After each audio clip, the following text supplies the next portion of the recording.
Hello everyone. Today's video is about real-time data integration. So we would be looking at what is the value of data. So depending on when we capture the data, how the value differs or how do we capture the value. Then we would look at why is streaming needed and drill down into a specific real world use case. So we will talk about a specific use case and then see how can we translate that use case into an architecture, what should be our technology choices, and out of the entire technology choice that we have, what should be used when. Let's look at the value of data based on the time when it is getting captured. So if we look at the bottommost line, then it shows that if the data is getting captured in days or over months, it is actually a historical data that is getting accumulated. We can do analytics on that data, but that will be more of descriptive analytics, which means that we will go through the data and we will look at trends or we will look at things that have happened. So it's a descriptive analytics where we are looking at what has already happened. If we go to the next stage, then we start collecting data within minutes or within hours. Then this becomes kind of a reactive scenario where there is some event that is happening and we are capturing the data and taking a action based on that. So it's a reactive approach. The third one is where we are capturing data in seconds. After the event has happened, within seconds we are capturing the data. So here this scenario is kind of an actionable scenario where something has happened, and since we have captured the event or data of that event within seconds, we can take some actions on it. And on the top what you see is predictive and prescriptive. So this will happen only when we can capture the data in absolutely real time, because then we can run our ML models, we can do predictions about what can happen, and we can also do a prescriptive analytics, which means whatever has happened, we look at that, we predict what is going to happen, and we also prescribe to the user what best action can be taken for that kind of a scenario which is happening. So as and when you start capturing data in real time, there are different kinds of use cases that you can actually realize, because the rate at which the data is getting consumed is real time, or it is very fast, the rate at which it is getting consumed. Now, why streaming? The whole point of capturing streaming data and processing and doing analytics is to get actionable insight as quickly as possible. So three things that are involved is ingestion, processing and analytics. Ingesting the data as quickly as possible, practically just at the time it gets generated, we want to capture it. Second is processing the data on the fly. That means we do not want to ingest and store it somewhere and then do the processing, because that whole cycle of storing, accessing will take some time. So the best possible scenario is get the data in real time and also process it on the fly while it is getting ingested. I mean, the moment it is getting ingested. And third part is doing real-time analytics, running our ML models, sending alerts or taking actions. So all of these put together would fall into the bucket of real-time use cases. Now let us look at a real-world use case, because this will help us to understand how an architecture would be built for a real-time use case. So let's say there is a restaurant which has branches in multiple locations, and it's a very famous restaurant, so you have a lot of people coming in. There are a lot of dishes that are there which people order. So typically, let's assume that this restaurant today was doing a end of the day analytics. What kind of analytics? Let's take three scenarios. They are capturing dishes, whatever people are ordering, to understand which is the dish which is most favorite amongst people and what is trending and all of that. Second is the average wait time, finding out how much time a customer has to really wait before he gets a table. And third is online reservations. When I say online reservations, these are table bookings that people are doing online and then they are coming to the restaurant. So these are the three things that they are analyzing today, but it's a batch fashion, because you are not doing it real time, you are doing it end of the day. And the scenario 2 is there are certain gold card members of the restaurant who get some special privileges because of the card. And how they get the privileges is there are points that are getting collected every time they order, depending on the price that they're ordering, how many times they're ordering, etc. They get certain points, and based on the points, they should get the deals. So these are the two scenarios. Today it was happening in batch fashion, end of the day, but now the requirement of the restaurant owner is that they want to do it every 10 minutes. So it's not real time, but it is near real time. Like whenever it is coming in, they want to have. So in this case, there are two scenarios.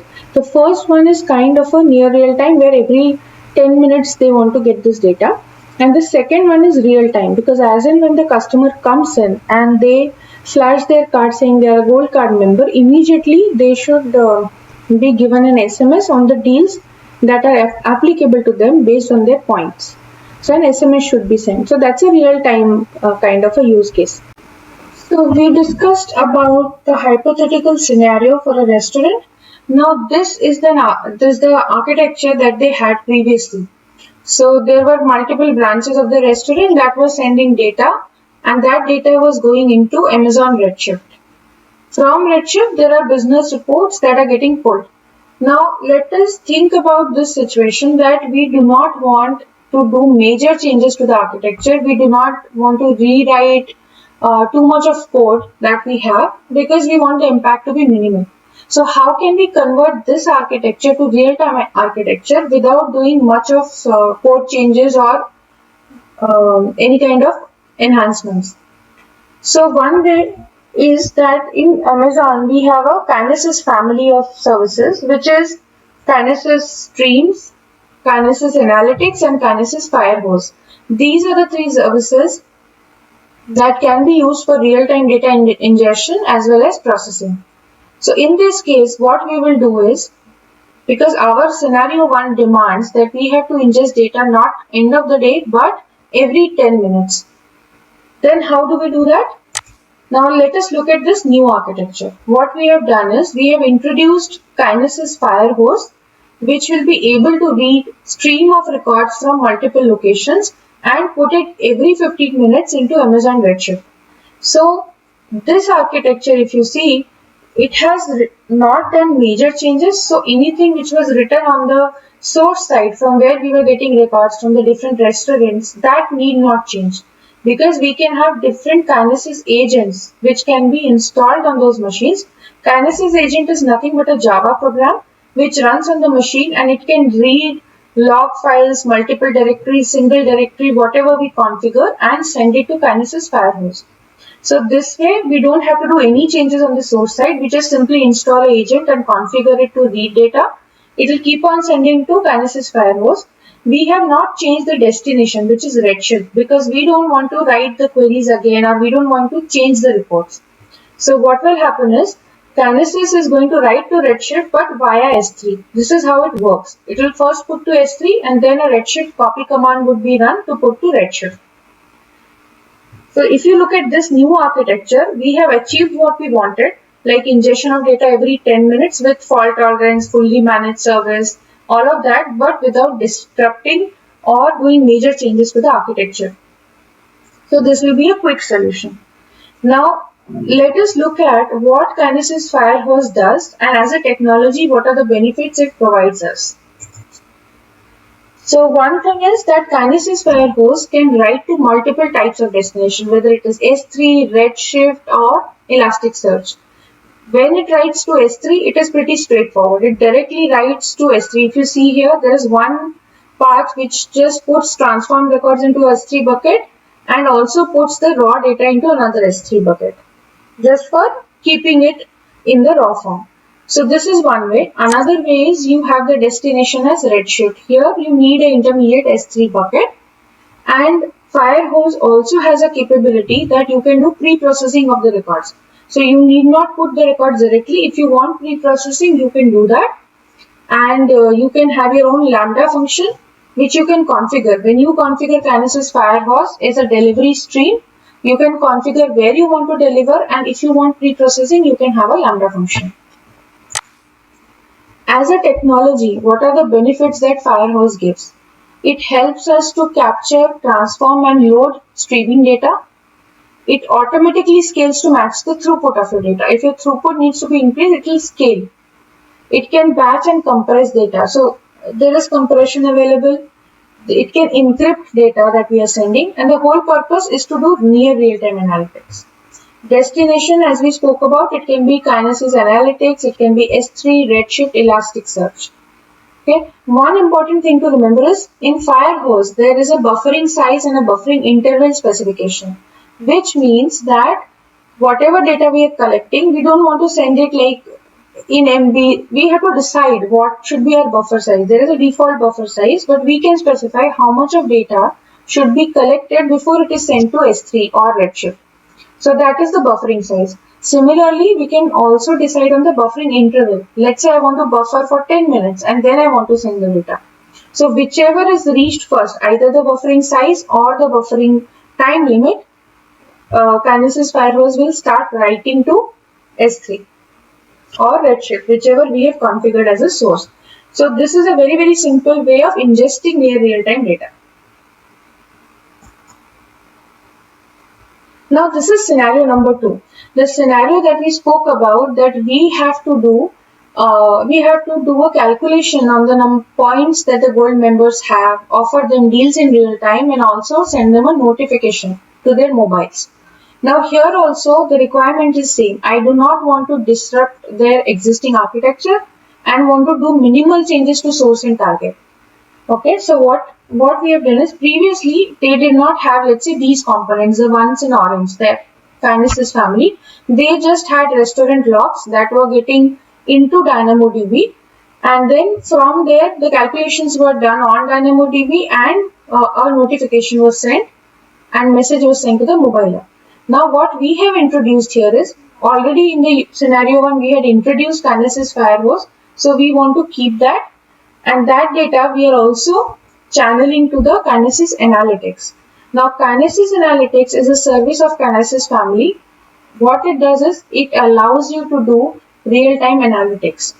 What you can do is, you can do processing on the data on the fly and using SQL. So whatever data you are receiving from Firehose, that data you pick up, you do analytics. Using Kinesis Analytics, you write your own SQL queries, and you use a Kinesis stream to pass on that data to DynamoDB. In between, what you're doing is, you're using a Lambda function to actually calculate the point and find out the best deal. Then you use SNS, simple notification service, to send notification to mobile app. One thing to consider here is that Kinesis Analytics is just meant for doing SQL querying or processing on the incoming stream, but it has to have an input and an output. So input can be either a stream or Firehose. Similarly, output can be stream or Firehose. So here we are using input as Firehose, which is giving the entire data to analytics. It is running the SQL, and then it is giving it to streams to run the Lambda function. So this is how we are achieving scenario number 2. Now let us look at Kinesis Analytics also a bit in detail, what it does. So Kinesis Analytics, as I said, it can help you to run SQL queries. You basically create something called an application in Kinesis Analytics, and you write your code there that you want to run on the incoming data. It also has a facility to have a reference table. So if you want to do join between your data and some other data which is already there, like a master data, so that reference table can be kept in S3. And you can do joins across. So you can use a stream or a Firehose to get the streaming input and the reference table in S3. You can write your code in Kinesis Analytics or the SQL, run it, and then give it back to either a stream or a Firehose. Okay, so that is possible. And what essentially Kinesis Analytics does is, it is also a managed service. It is meant for real-time analytics using SQL. The input stream, whatever is coming, can actually be split into multiple streams based on the requirement. It can process and analyze using SQL. And as I said, it can ingest from Firehose or stream, and similarly it can give it back to Kinesis Firehose or stream. So definitely when it supports Kinesis Firehose as output, so the destinations can be Firehose, it can be S3, Redshift, Elasticsearch service, or Kinesis stream. So till now, whatever we have seen Kinesis streams, Firehose, and Kinesis analytics, all the three members of the Kinesis family, and how they are being used. Now let us put all of these together into an architecture to understand how they can work together and also look at the comparison between them. So this is an architecture. I just wanted to put it all together to see how it is working. So if you see the Kinesis stream, you can just ingest data from multiple producers, whether it is clickstream, IoT, or logs data. You give it to analytics to do SQL analytics on top of it, and then after the analytics is done, it is given to a Kinesis Firehose, which can send the data to multiple destinations, Redshift, S3, Elasticsearch, using near real time. I mean, it is near real time, and it can put all the data to this destination. This is how we can integrate all the three services together and realize a use case which is a real time ingestion use case. So today we looked at a real world problem of how a restaurant wanted to upgrade their services and how we can envision the whole architecture, what technologies can we use, and which is the best fit for what kind of a requirement. So thank you everyone.